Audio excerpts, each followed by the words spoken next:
നിങ്ങൾ എല്ലാവരും അതിനെതിരെ നിൽക്കണമെന്നേ പറഞ്ഞു. അപ്പൊ അത് ശരിയല്ല എന്ന് തന്നെയാണ്. അതിൽ ലാലേട്ടനെ ടാർഗറ്റ് ചെയ്താലും എന്നെ ടാർഗറ്റ് ചെയ്താലും ഏതൊരു സിനിമയെ ടാർഗറ്റ് ചെയ്താലും അതൊരു പ്രശാന്തിന്റെ അസോസിയേറ്റ്സ് ആയിട്ടുള്ള രണ്ട് പേരും കൂടി, ഒന്ന് ശ്രീറാമും Rakesh, Prashant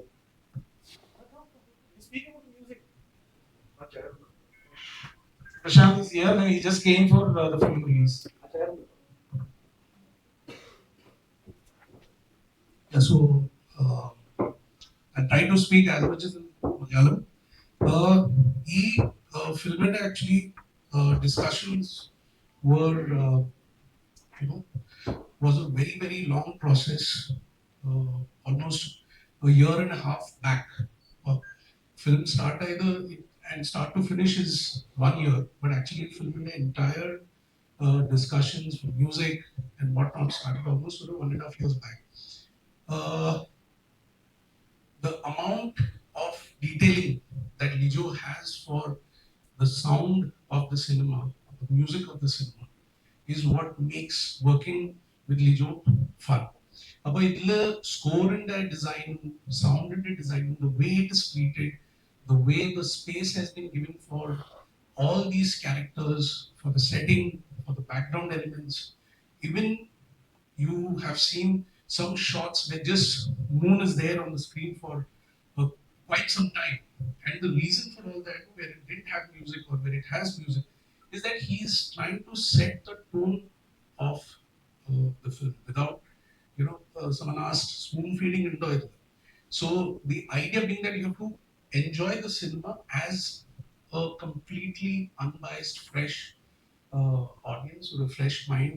You have to watch it. Within the sound design, and music design. When I'm saying sound design, it's more about music. So music also, we took almost around 8-9 months to arrive at what is the sound that will define this cinema. In fact, film mixing in there almost 30 days മുന്നാണ് നമ്മൾ ഒരു sound define ചെയ്തത് ഫിലിമിൽ. ഇത് അത്രയും കാലം നമ്മൾ we were experimenting a lot of sounds. There's a lot of music recorded all over India. We also had some musicians from Bali, from Colorado. I was in Canada at this time. So a lot of refining has been done. About when you see people reacting to other people's negative opinion and just shunning away the film, it feels sad. And I think so. Thanks to Lijo for putting this press meet for you all to just share his mind and tell, like, why it's important to watch a cinema with open mind. Thank you.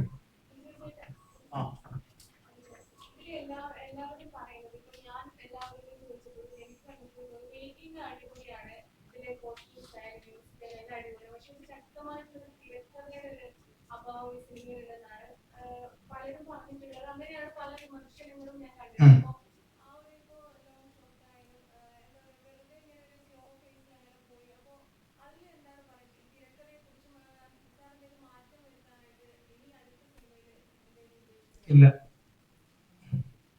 അതായത്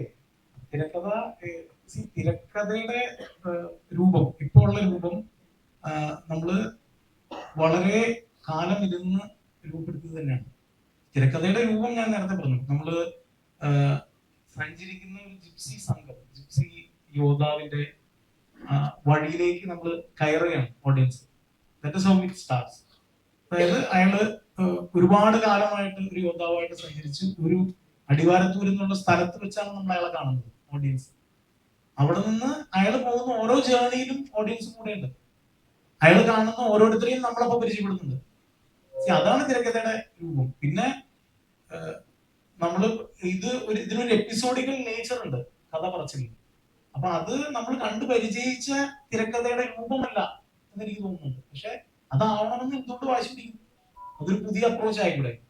കഥ പറയാൻ നരേറ്റീവിന് ഏതെല്ലാം രൂപങ്ങൾ എടുക്കാം നമുക്ക്. എങ്ങനെയാണ് flash backs സിനിമയിൽ വന്നത്, എങ്ങനെയാണ് ഫ്ലാഷ് ഫോർവേഡ്സ് സിനിമയിൽ വന്നത്, എങ്ങനെയാണ് ജംപ് കട്ട്സ് സിനിമയിൽ വന്നത്, ഇതെല്ലാം ഓരോ കാലത്തായിട്ട് ആളുകൾ ഇൻട്രൊഡ്യൂസ് ചെയ്യുന്ന രീതികളാണ്. അപ്പൊ അതുപോലെ തന്നെയാണ് ഈ സിനിമയുടെ നരേറ്റീവിനെ ഞാൻ കാണുന്നത്. സിനിമയുടെ വേൾഡ് ബിൽഡിംഗ്, ആദ്യത്തെ 20-25 മിനിറ്റിന്റെ വേൾഡ് ബിൽഡിങ്ങിന് ശേഷം ഇയാളോടൊപ്പം സഞ്ചരിക്കുന്ന ഓരോ സ്ഥലത്തും സിനിമ വലുതാവുന്നുണ്ട്, കഥാപാത്രങ്ങൾ വലുതാവുന്നുണ്ട്, പുതിയ ഇവന്റ്സ് ഉണ്ടാവുന്നുണ്ട്.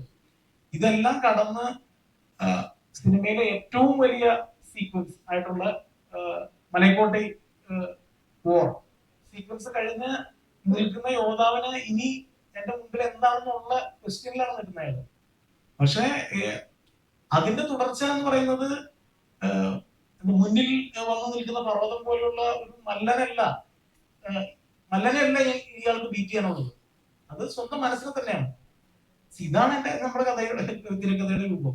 ഇത് ഞാൻ എങ്ങനെ പറയണം, എവിടെ വെക്കണം എന്നുള്ളത് പൂർണ്ണമായും ഞാൻ എടുക്കുന്ന സ്വാതന്ത്ര്യമാണ്. അപ്പൊ അത് അഭിപ്രായ വ്യത്യാസം ഉണ്ടാവാതില്ല കാണുന്ന ഒരാൾക്ക്. പക്ഷെ അതാണ് ശരിയെന്ന് അവർ വാദിച്ചു കഴിഞ്ഞാൽ എനിക്കത് യോജിക്കാൻ പറ്റും. ഇപ്പോഴും കമന്റുകൾ പോകുമ്പോൾ കമന്റുകൾ ശരിക്കും ലാലേട്ടൻ ടാർഗറ്റിലുള്ള കമന്റുകളാണ്. ഞാൻ അതാണ് ഇപ്പൊ ശ്രദ്ധിച്ചോണ്ടിരുന്നത്. അത് ലാലേട്ടൻ അയോധ്യയിലേക്ക് പോയില്ല, അതിനെതിരെ ഒരു ക്യാമ്പയിൻ നടത്തി. ഉറപ്പായിട്ടും ഈ സിനിമയ്ക്കെതിരെ അല്ല, ഞാൻ ഇത് കമന്റ് കണ്ടത് ജസ്റ്റ് ചോദിക്കാം. ഇപ്പോഴും വരുന്ന കമന്റ് ഇത് തന്നെയാണ് ഞങ്ങൾ ഈ സിനിമയെ പരാജയപ്പെടുത്തുന്നതാണ്. അങ്ങനെ ഒരാൾ കമന്റ് ഇടുന്നുണ്ടെങ്കിൽ നിങ്ങൾ എല്ലാവരും അതിനെതിരെ നിൽക്കണമെന്നേ പറഞ്ഞു. അപ്പൊ അത് ശരിയല്ല എന്ന് തന്നെയാണ്. അത് ലാലേട്ടനെ ടാർഗറ്റ് ചെയ്താലും എന്നെ ടാർഗറ്റ് ചെയ്താലും ഏതൊരു സിനിമയെ ടാർഗറ്റ് ചെയ്താലും അതൊരു റോങ് ആയിട്ടുള്ള കാര്യമാണ് തന്നെയാണ് എന്റെ അഭിപ്രായം. അതൊരു പർട്ടിക്കുലർ കാര്യത്തിന്റെ പേരിലാവരുത്. നമ്മള് ആഗ്രഹിച്ച് ഇരിക്കുന്ന ഒരു നടൻ അയാളുടെ 1.5 വർഷം എടുത്ത്